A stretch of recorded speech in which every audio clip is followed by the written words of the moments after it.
Iran के साथ समझौते के लिए, सीज़ फायर के लिए या फिर हिंदी में कहें तो युद्धबंदी के लिए तैयार हो गया है यूनाइटेड स्टेट्स। जी हाँ, और तमाम माँगें जो ईरान ने कहा था कि अपनी माँगों पर ईरान इस जंग को ख़त्म करेगा या इस जंग पर रोक लगाएगा। 2 हफ़्ते के लिए ये युद्धबंदी हुई है। उम्मीद की जाती है कि कम से कम इतने तो उसूल होंगे, इतने तो सिद्धांत होंगे कि यूनाइटेड स्टेट्स इसका पालन करेगा 2 हफ्ते तक, और ये बातचीत जल्द ही शुरू होने वाली है। पाकिस्तान के इस्लामाबाद में 10 पॉइंट्स की ये युद्धबंदी की शर्तें हैं, जिसमें आप सोचिए सबसे बड़ी बात जो स्ट्रेट ऑफ हॉर्मुज़ यानी जहाँ से पूरी दुनिया का करीब 20 से 25% ईंधन होके गुज़रता है। भारत को भी देखें तो कम से कम 70 से 80% यहाँ की गैस और 1/4 हमारी तेल की जो पूरी ज़रूरत है वो यहाँ से होकर गुज़रती है, उस पे पूरा कब्ज़ा ईरान का होगा, जो इस जंग से पहले वैसा नहीं था लेकिन जंग के बाद वैसा होगा।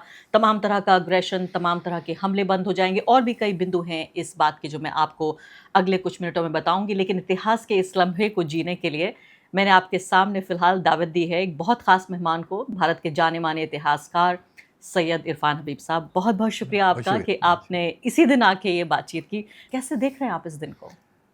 दिन तो इसलिए बड़ा है क्योंकि इससे पहले बहुत कुछ हो चुका था, हो चुका है, और जिस तरह से माहौल बनाया गया था कि तबाही होगी और सिविलाइजेशन ख़त्म हो जाएगी और बड़ी-बड़ी बातें थी, तो उसके बाद मैं इसको कम डाउन नहीं कहूँगा, लेकिन I will surely call it कि इसमें थोड़ा रैशनल थिंकिंग, कुछ प्रेशर जो इंटरनेशनली बना, जिसमें चाइना ने बड़ा रोल प्ले किया, और ये सब ओवरनाइट हुआ क्योंकि रात तक तो ये सब चल ही रहा था, धमकियाँ।